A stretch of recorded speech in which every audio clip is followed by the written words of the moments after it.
et précis. Bon, je vais être concis.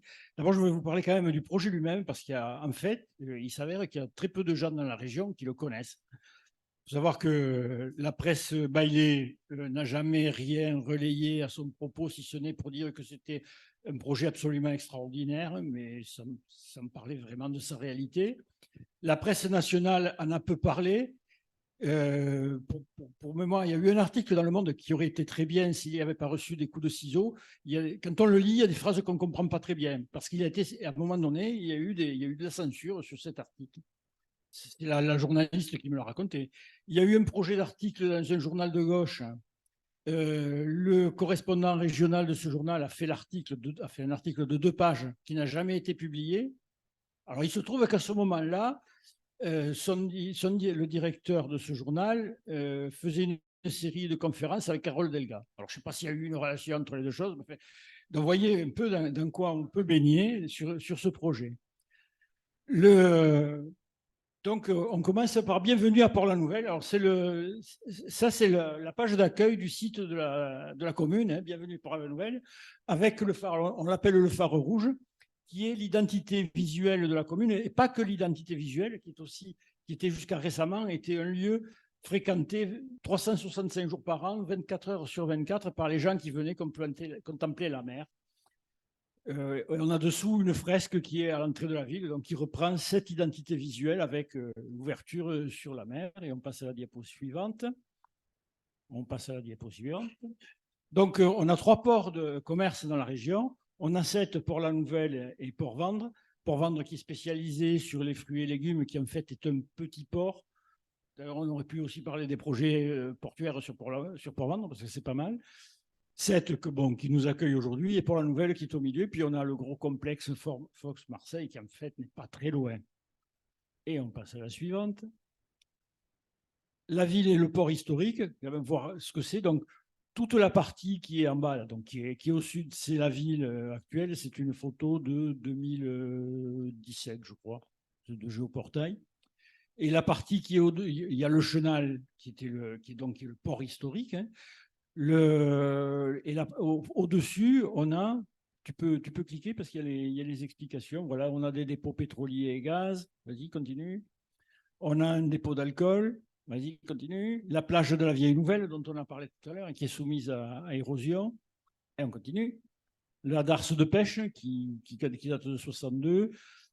Voilà l'ancien bassin de commerce qui est devenu une extension du bassin de pêche, un quai polyvalent hein, pour le vrac conventionnel, 2 postes céréaliers. Il faut savoir on est historiquement, on est un port d'exportation des céréales du Lauragais, qui est une grosse région de production de blé dur, notamment, enfin en particulier. Ensuite, on passe, on a. Allez, hop, continue, il y en a encore. Voilà, 2 postes pour les vracs liquides. Alors, les vracs liquides, c'est des hydrocarbures, en l'occurrence de l'essence, et de l'alcool, qui est lié au dépôt qu'on a là. Un bassin d'amortissement double. Voilà. Ça, c'était le port historique jusqu'en 2019. Vas-y, continue. On avait ce qu'on connaissait à Frontignan jusqu'à il y a pas très longtemps, c'est un sea line, hein, c'est-à-dire un poste en mer pour décharger les pétroliers qui venaient décharger ici. Ce poste existe toujours. Hein, j'en parlerai peut-être un peu tout à l'heure si vous voulez. On continue. Hein? Et oui, c'est ça. Le sea line. Hein. Voilà. Alors, le principe du projet. Vas-y. Donc, donc vous voyez tout ce qui est en gris, en fait, c'est le port historique. On a une composante terrestre avec un port logistique qui, pour l'instant, existe très peu, puisque c'est un ancien salin qui doit être remblayé. On a une composante terrestre dite plateforme nord qui est remblayée, qui existe, et une composante maritime. Donc, vous voyez la composante maritime, ce que c'est par rapport à tout ce que l'on avait jusqu'à présent. Ça donne une idée de l'importance de ce que c'est. Voilà, donc le plan du projet, il y a une partie en blanc au milieu qui doit être aménagée avec un quai, mais qui est dans une étape beaucoup plus bien ultérieure. Et donc, quelques chiffres. Donc, vous avez les digues d'enclosure, donc qui sont en marron, hein, que vous voyez, qui sont prises sur la mer. Vas-y, continue. Quelques chiffres. Construction de 3032 mètres, donc 3 km hein, de digues en mer. Extraction et transport de 4 110 000 tonnes de matériaux de carrière. Dragage de 10 millions de mètres cubes de sédiments, dont 7 400 qui sont déversés en mer. Aménagement d'un bassin portuaire d'environ 60 hectares, dragué à 15 mètres. Il faut savoir que le bord, c'est 0 mètre. Hein. C'est le rivage. Ça part du rivage. Du rivage, ça va descendre à 15 mètres sur toute la surface, d'où les 10 millions de mètres cubes de ciment. J'aurais pu ajouter 400 000 tonnes de béton aussi, mais bon, on n'est plus à ça près. Tu peux continuer. Donc, application de la doctrine ERC, ce qui nous permet évitement réduction, compensation, ce qui nous, écologistes, nous concerne directement. L'évitement, il n'y en a pas. On n'évite pas, puisque c'est un projet qui est d'intérêt général, donc on ne va pas arrêter le projet, on va le faire. Réduction. Alors la réduction, on a découvert qu'il y avait des grandes nacres. Je ne sais pas si vous voyez ce que c'est, les grandes nacres. Hein, c'est des espèces de moules qui sont comme ça, qu'on trouvait dans les étangs. Et il y en avait 15 qui étaient dans le bassin d'amortissement de houle qu'on a vu au début. Mais donc, on a dit, on va les déplacer, on va les mettre dans l'étang de l'Hérault où il y en a déjà. Mais quand on a voulu les déplacer, elles étaient déjà mortes. Parce qu'il y a eu une épizootie qui les a détruites. Bon, donc, la réduction, mais en fait, il n'y a pas de réduction. Et les compensations, des compensations, c'est des mesures de suivi. Voilà, on a fait ce projet, qu'est-ce qui va se passer? On va regarder, il n'y a strictement aucune mesure pour corriger des effets éventuels. Vas-y.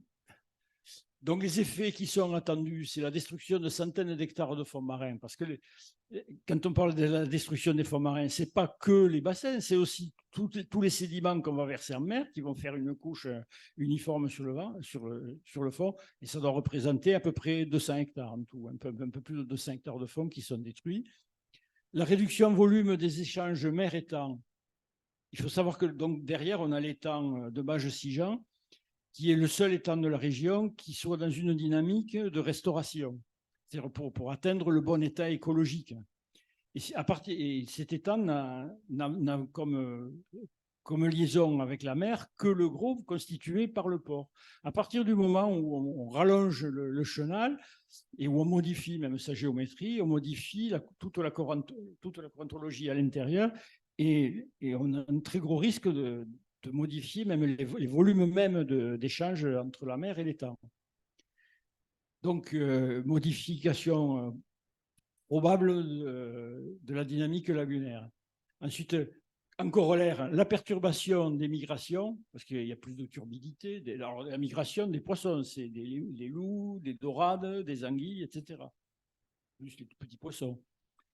Donc, pour la turbidité, la modification de la courantologie, parce que les poissons, ils migrent en suivant les courants, en remontant les courants.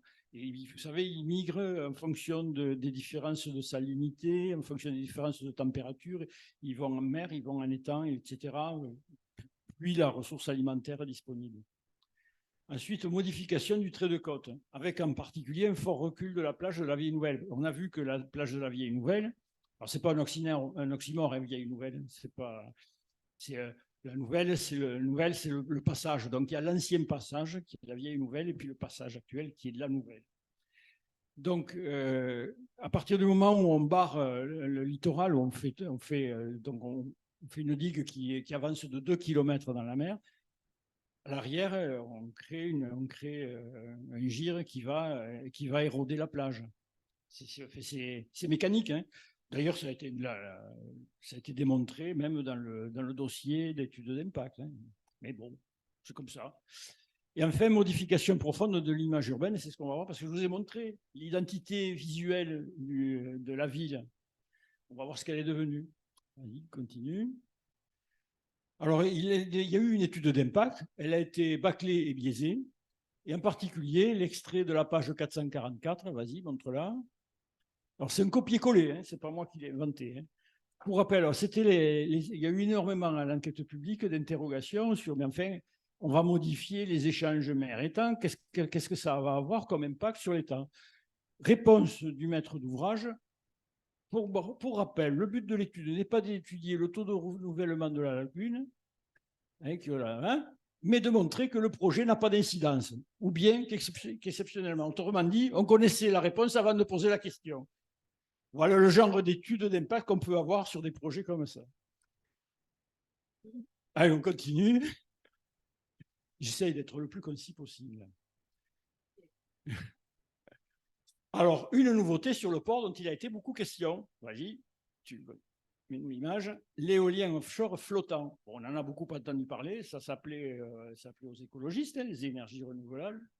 On a deux projets qui sont des projets expérimentaux pour le moment. Il y a le projet EFGL porté par Engie et puis d'autres investisseurs pour 3 flotteurs qui sont en construction à Fos, avec un montage prévu à Port-la-Nouvelle en 2024. Et le projet Olmed qui est porté par Caire et d'autres investisseurs pour aussi 3 flotteurs qui sont en construction à Port-la-Nouvelle, avec un montage sur place prévu en 2024.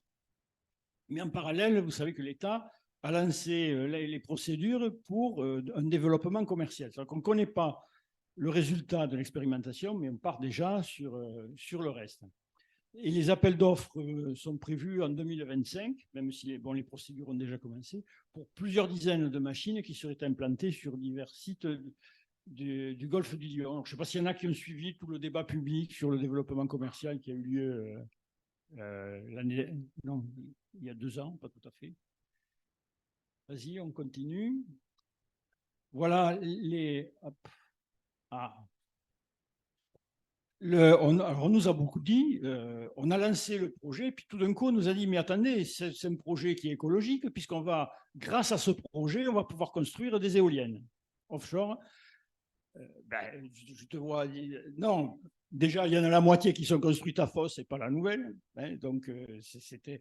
Et en plus, on pouvait, quand il y a eu le débat public déjà en 2013, parce que comme c'était un grand projet, il fallait un débat public qui a eu lieu en 2013, on avait dit le port, il peut évoluer, on peut le modifier pour le faire évoluer pour une extension très mesurée.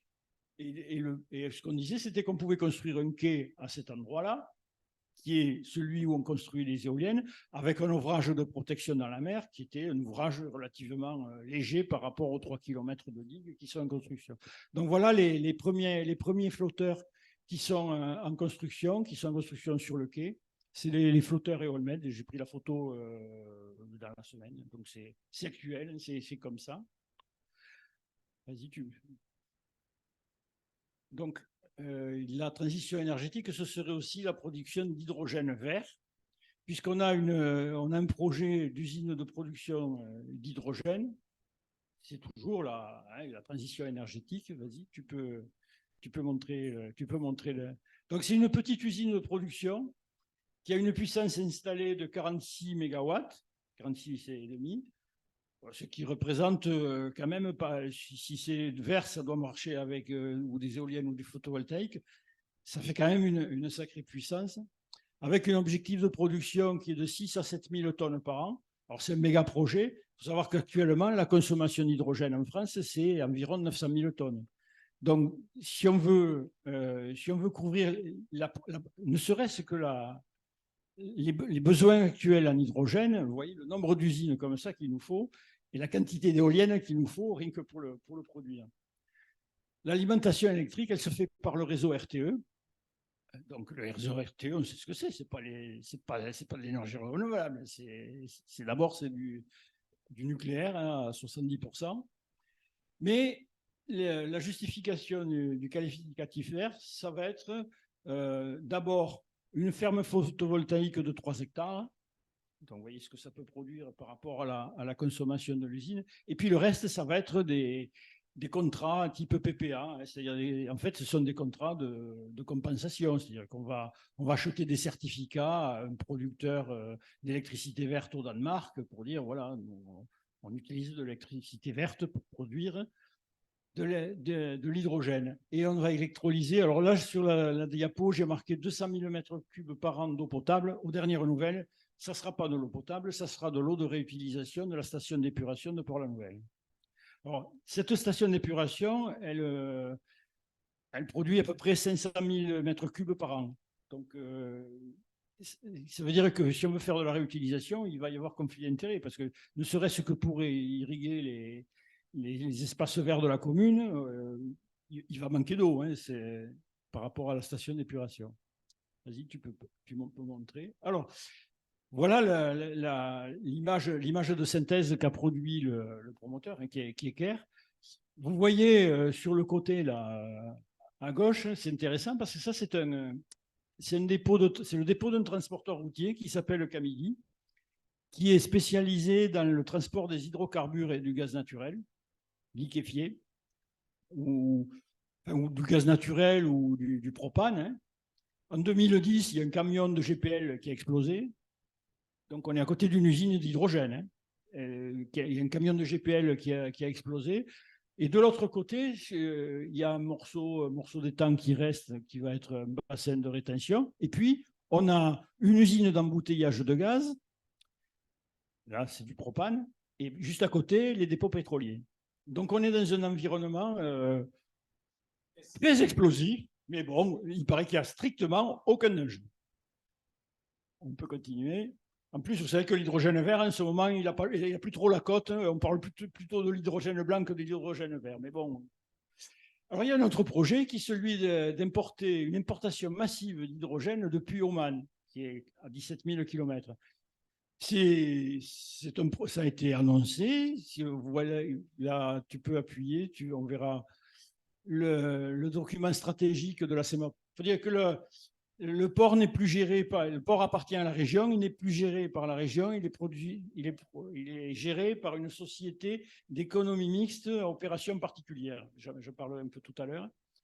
Donc, voilà, ils disent en 2030, on va importer 50 000 tonnes d'hydrogène renouvelable, en 2035, 150 000, 2040, 300 000, et en 2050, il serait à 460 000. Donc, en fait, il s'agit de répéter le scénario de dépendance énergétique à l'extérieur, non plus avec du pétrole, mais avec de l'hydrogène. Vas-y. OK. Voilà, où est-ce qu'on en est? Alors voilà, donc les digues extérieures sont construites aujourd'hui. Vous voyez le phare rouge, il n'est plus au bout du musoir, il est au milieu des cailloux. Donc l'identité visuelle de la commune, elle a pris un coup sur le pif. En plus, son accès est interdit. Il paraît que c'est jusqu'au mois de novembre. Pendant les travaux, il y a eu des problèmes de stabilité sur le phare. Il a commencé à faire la tour de Pise, donc ils sont en train de rectifier la chose. Vas-y, tu peux passer. Le quai terre-plein destiné à la construction des éoliennes est achevé depuis 2021. C'est ce qu'on a vu tout à l'heure. Et là, c'est le quai de commerce en construction qui est à l'intérieur du bassin. Et dernière question sans réponse. Cette bouée destinée au projet Eolmed, plus petite que les flotteurs d'éoliennes, aurait pu être construite sur place. Alors pourquoi sort-elle d'un chantier chypriote et remorquée jusqu'à Port-la-Nouvelle, 17 jours de mer? Je crois que le prix, ça doit être à peu près 80 000 euros par jour, hein, le remorquage. Si vous voulez, on en parlera, parce que là, on n'est plus dans la dissonance cognitive. C'est autre chose, on est sur un autre registre. Alors, qu'est-ce qu'on a fait depuis 2013, depuis qu'on a entendu... C'est un vieux projet, hein, il date de 1974-75.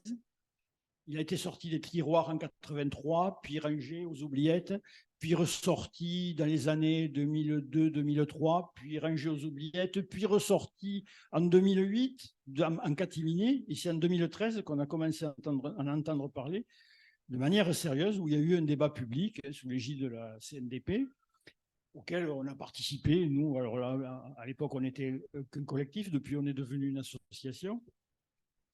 Et on a dit, bon, on n'est pas opposé à une évolution du port, hein, je l'expliquais tout à l'heure, hein, il pouvait évoluer tranquillement, doucement, sans poser de problèmes environnementaux ou autres. Hein. Mais bon, évidemment, on n'a pas été entendu. On a quand même rencontré 4 fois le cabinet de Carole Delga pour leur expliquer nos positions, leur donner des pistes d'adaptation plus vertueuse, au moins, des pistes sur l'utilisation même du port. Chaque fois, on nous a rayonné. Je pense, enfin, en particulier la dernière fois où on a expliqué qu'il y avait deux choses. La première, il y avait une société, une start-up de Toulouse, Toulouse et Albi, qui s'appelle Erwin, qui travaillait sur la traction des cargos par la force vélique, hein, c'est-à-dire en l'occurrence avec des ailes de kitesurf. Cette entreprise cherchait à se développer, cherchait des endroits où elle pouvait faire à la fois de la production et de la démonstration. On a dit, écoutez, la nouvelle, il y a du vent, c'est bien placé. Pour nous, si vous voulez parler de la transition énergétique, c'est super de les accueillir ici. On nous a rayonnés, ils sont partis à Nantes, où ils sont en train de créer 200 emplois. Mais bon, on a des gens à la région qui sont... Alors là, eux, ils sont dans la dissonance cognitive, totalement. On leur a dit, il y a une autre. Bon, puisque vous êtes en train de créer des grands bassins sur lesquels on ne voit pas très bien quel trafic commercial il va y avoir, vous avez une opportunité qui est en train de se dessiner au niveau de l'Europe sur la déconstruction navale pour ne plus envoyer les vieux rafiaux se faire démanteler sur les plages de Ceylan ou par là-bas. Ça peut être fait ici, ça peut être fait avec de la protection dans un environnement protégé qui peut être réalisé. Là aussi, on nous a rayonné parce qu'en fait, on proposait un truc qui n'a rien à voir avec la grandiosité de la transition énergétique qu'on nous présente. Donc, on les a rencontrés, on a fait chou blanc, on est des gens gentils. Il y a plusieurs fois, il y a des zadistes qui sont venus nous voir en nous disant, mais dites, nous, on sait faire des cabanes dans les arbres. On leur a dit, écoutez, sur la mer, les arbres, il n'y en a pas beaucoup. Si vous voulez essayez, mais on ne voit pas trop comment. On a quand même bloqué, j'allais dire symboliquement, le chantier une demi-journée au début. Alors, on était tellement méchants qu'on avait accroché une banderole sur la grille de clôture du chantier. Elle est tombée, c'est un gendarme qui est allé la raccrocher. Donc, on faisait très peur, hein, effectivement. On est des écouteurs, oui, tout à fait, revendiqués. Hein. On a rencontré Didier Codorniou, qui est le grand maître, puisqu'il est premier vice-président de la région, en charge de la mer. Il est maire de Gruissant, président de la CEMOP, président du parc naturel régional de la Narbonnaise. Il nous a cité son catéchisme, il avait le nez, là, il disait. Donc, on a abouti strictement à rien. Donc, nos modes d'action, je crois que sur des projets comme ça, ils sont à revoir complètement. Donc, je n'ai pas de réponse, je ne vais pas vous donner un paquet de réponses tout ficelé, mais je crois que c'est peut-être soumis à notre réflexion. Voilà, et je peux répondre à toutes vos questions. Merci Albert. J'ai juste une petite question. Oui, la parole est à vous. Parce que je suis très surprise qu'il n'y ait pas eu de compensation pour le moindre aménagement du territoire, en tout cas sur Terre. On fait une analyse de la faune-flore, 4 saisons maintenant, pratiquement, ils demandent, et on doit, en compensation, renaturer, restaurer des sites. Et là, en milieu, enfin voilà, dans la mer, on ne le fait pas. En milieu marin, il n'y a pas d'analyse de la faune, de la flore. On ne restaure pas un milieu marin non plus. Alors, hyper il y a étonné. eu, ça s'est fait en plusieurs phases. Hein. Donc, la première phase, c'était pour les aménagements terrestres, donc la zone logistique et la zone nord, là, la zone logistique qui est encore largement un ancien salin. Et il y a eu deux compensations. La première, c'était de faire des îlots de nidification et la remise en eau des anciens salins et puis sur d'autres salins, et financer le conservatoire du littoral pour acheter, je ne sais plus quoi, à Marseillan, un ancien salin à Marseillan. Donc, qui n'a rien à voir avec nous. Hein. C'est pas du tout, c'est même hors la loi, puisque voilà, on doit être dans le périmètre du bassin versant. Je ne crois pas que Marseillan soit dans notre bassin versant. Après, sur la mer, non, il n'y a que des mesures de suivi. Linda. Moi, je rebondis un peu sur ce que vient de dire Coralie, mais sur un autre registre plus juridique. L'un des périls qu'il peut y avoir en mer, et peut-être particulièrement en Méditerranée. Je pense que c'est pas par hasard qu'on a pris le port de Port-la-Nouvelle pour faire débarquer de gros rafiaux. C'est la toxicité de ces gros paquebots qui arrivent tout le temps, qui sont chargés d'hydrocarbures, qui sont chargés de pelés, qui viennent intoxiquer l'ensemble des côtes et l'ensemble de la biodiversité, et qu'on laisse naviguer en toute impunité à travers les océans et la mer. Alors quand ça se passe en Indonésie, il y a 3 ans, il y a eu un véritable cataclysme d'un bateau qui avait pris feu parce qu'il y avait à l'intérieur des poisons, des nitrates, du pétrole, il y avait de tout, de l'hydrogène. Il a littéralement explosé parce que c'était un vieux rafio. Les pellets sont allés dans la mer, ont tué une bonne partie de la biodiversité. Quand légiférerons-nous sur cette question? Et est-il utile de laisser encore ces vieux rafiaux traîner en Méditerranée où ils mettent en danger les populations côtières, la biodiversité et les sols? Alors, bon, moi, je ne suis pas législateur, hein, je vais pas légiférer. Alors, enfin, je veux revenir quand même à Port-la-Nouvelle. D'abord, vous savez qu'il y a une grande partie du trafic maritime qui se fait par container. Or, il est strictement hors de question de traiter des containers à Port-la-Nouvelle. Pourquoi? Parce qu'à Sète, vous avez un terminal container qui fonctionne à je ne sais pas combien de pourcents de sa capacité, mais à très peu. Donc, on va quand même pas concurrencer Sète en faisant un nouveau terminal ici. Donc ici, il ne s'agit que de vracs secs. Les vracs secs, c'est destiné à l'agriculture quand il s'agit d'engrais, des engrais. Il s'agit de produits minéraux ou autres quand il s'agit d'alimenter de l'industrie. Alors, les vracs secs, les engrais, il y en a déjà dans tous les ports. Pourquoi il y en aurait davantage ici? J'ai une réponse. Et le reste, ça voudrait dire que dans notre hinterland, c'est-à-dire la zone d'influence du port, on a des industries qui sont à même de capter ces flux. Et qu'est-ce qu'on a comme industrie? On n'a rien. On a l'aéronautique à Toulouse. L'aéronautique se fiche pas mal de ce genre d'importation. C'est pas, ils ont leur propre circuit logistique. C'est pas du tout leur. Non, mais Orano, enfin, bon, je connais bien quand même je connais bien.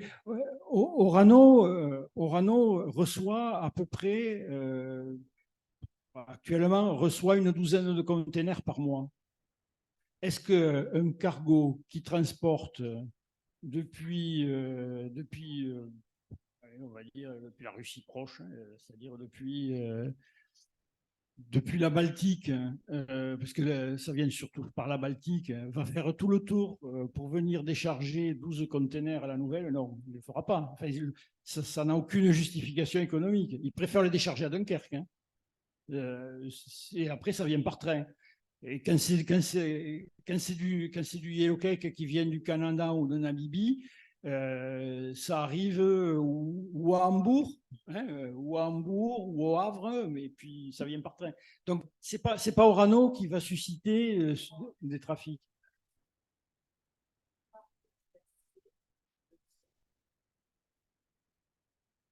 Alors, la reclasser, bon, on a peur des méga paquebots parce que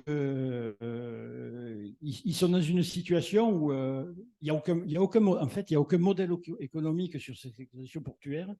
Il y a eu un très bon article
un petit peu à côté du réchauffement climatique et de la montée des eaux. Je crois que nous avons un peu, les élus en particulier, une vision ethnocentrique du climat et de la montée des eaux planétaires, je crois. Si on regarde d'une manière holistique un peu l'ensemble de la situation, on voit un peu les choses différemment. Et je crois que quoi que nous fassions ici en Languedoc, bien sûr, c'est très intéressant et c'est absolument nécessaire d'essayer de se sauver par nous-mêmes, ici, localement, régionalement, mais on n'a jamais vu encore que les flux qui traversent la Terre réchauffée puissent être arrêtés quelque part un jour, soit par des montagnes, soit par une mer comme la Méditerranée. Donc, cette transition locale là, à la Macron, c'est les Français qui vont la payer. Voilà. Hein, c'est-à-dire souvent les plus pauvres. Alors, je voudrais vous dire que dans cette situation, il y a des projets qui ont été proposés. Mais, entre autres, le réchauffement, le climat en France dépend aussi de deux éléments, l'état de l'Amazonie, dont je m'occupe, et l'état des océans. On a proposé à Montpellier un extraordinaire projet qui a été préparé par des scientifiques, des intellectuels, des associations, qui s'appelle l'ambassade pour l'Amazonie et ses peuples. Voilà. Et puisque les pays ne peuvent rien faire contre le Brésil, contre tout un tas d'autres pays qui pour des raisons économiques ou manipulés par le capitalisme sauvage, n'est-ce pas, massacrent non seulement les peuples, mais également les terres, eh bien, on a proposé un projet à la ville de Montpellier, à monsieur le maire, monsieur Delafosse.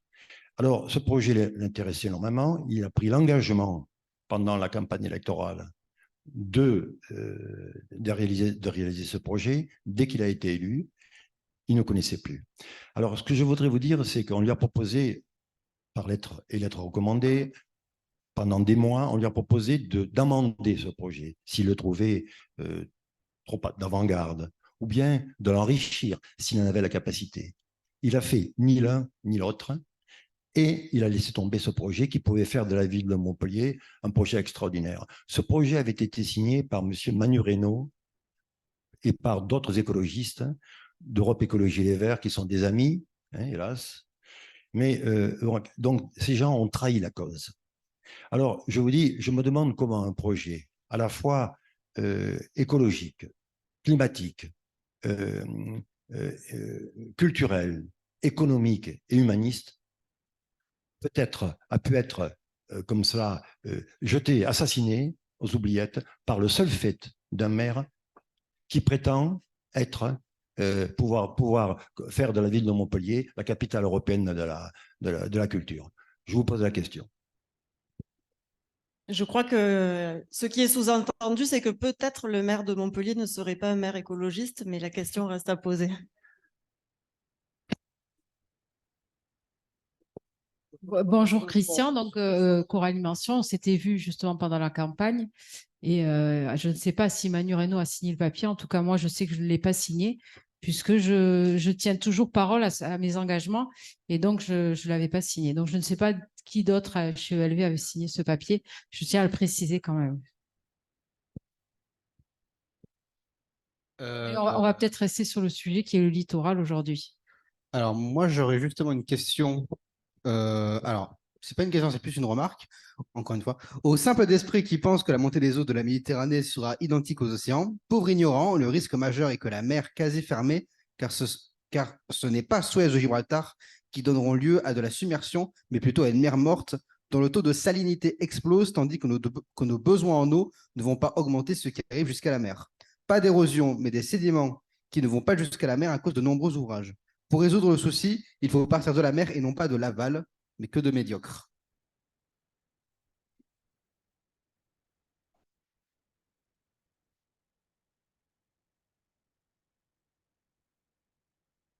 C'est qui témoignait. C'est le témoignage. Ok. D'autres questions? Oui. Et puis, peut-être on s'arrêtera là. Alors, moi, je voulais reparler de quelques éléments qui montrent les modifications climatiques au niveau de la Méditerranée, d'abord. Ne serait-ce que l'Observatoire scientifique de Banyuls, qui fait des mesures, notamment de vent. Et depuis quelques années, ils observent des vents dirigés vers plein nord, qui s'appelle le Sirocco, celui qui nous amène du sable notamment, qui n'existait absolument pas il y a une dizaine d'années, et donc qui nous amène désormais des vents chauds venant du sud. Donc ça, c'est une réalité. Et évidemment, ça réchauffe l'air et également les courants aériens guident les courants océaniques et méditerranéens.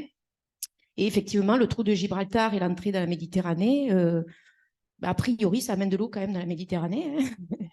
Et donc, elle n'est pas isolée.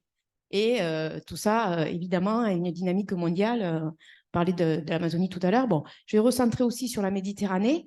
On parlait aussi des sédiments marins. Les sédiments marins, il y a tout un circuit complexe dans la Méditerranée, notamment guidé par les apports du Rhône. Or, le Rhône, après, avec les nombreux barrages et les prélèvements, apporte beaucoup moins de sédiments. Donc, ça perturbe totalement les dépôts et les zones d'érosion de la Méditerranée et les courants. On parlait de la séparation des courants Agde, etc., donc qui impacte partout, Vias, etc., tout le tour de la Méditerranée, on va dire. Sauf que relâcher de l'eau du Rhône et des barrages, c'est relâcher des polluants éternels, des perturbateurs endocriniens, 250 résidus de médicaments et j'en passe. Donc, évidemment, ça ne serait pas forcément favorable non plus pour la Méditerranée. Et je reste sur le thème de l'eau, mais je m'éloigne du littoral.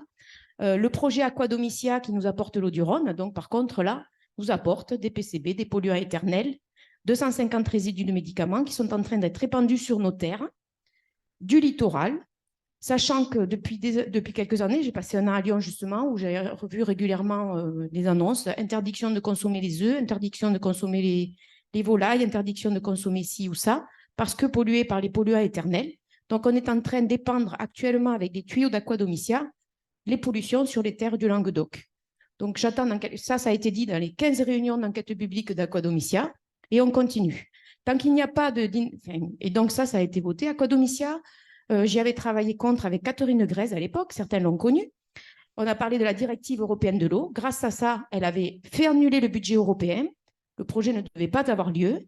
Il a été voté par les élus régionaux, paraît-il des anciens écolos, élus en tout cas avec cette étiquette-là, qui ont voté le projet Aquadomicia, qui est en train donc de polluer toutes les terres et même les carses dessous, enfin les sous-sols de nos territoires qui seront bientôt imbibés ce n'est pas un sujet anecdotique.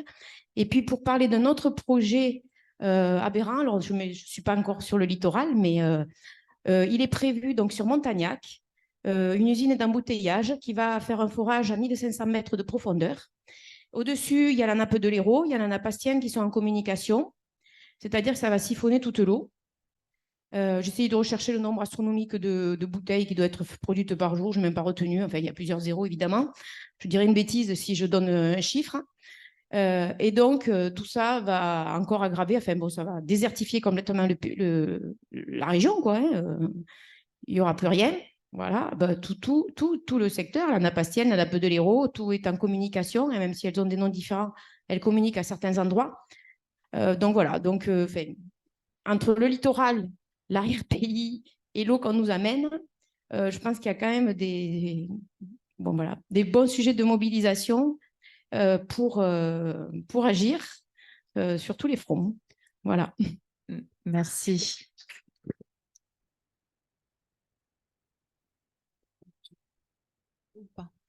Bon.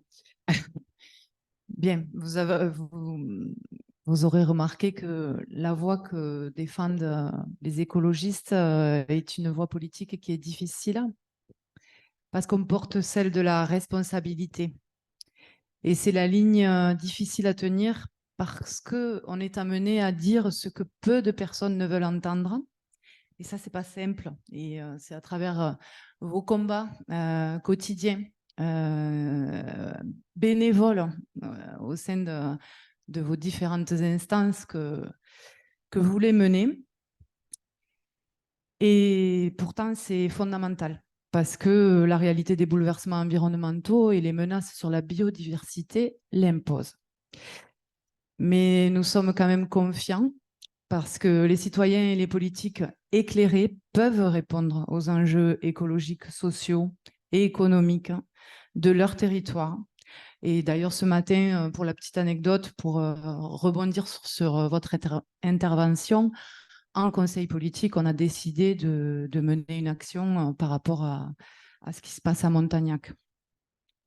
Voilà. Donc, je précise que les documents seront en ligne avec l'acceptation des intervenants sur le site d'Europe Écologie Les Verts Région. Et je terminerai par vraiment vous féliciter à tous parce que vos propos étaient riches, intéressants et d'une extrême qualité. Et le temps était quand même compté et on a quand même réussi, je pense, à réaliser un joli café vert. C'est une belle première. Merci à vous.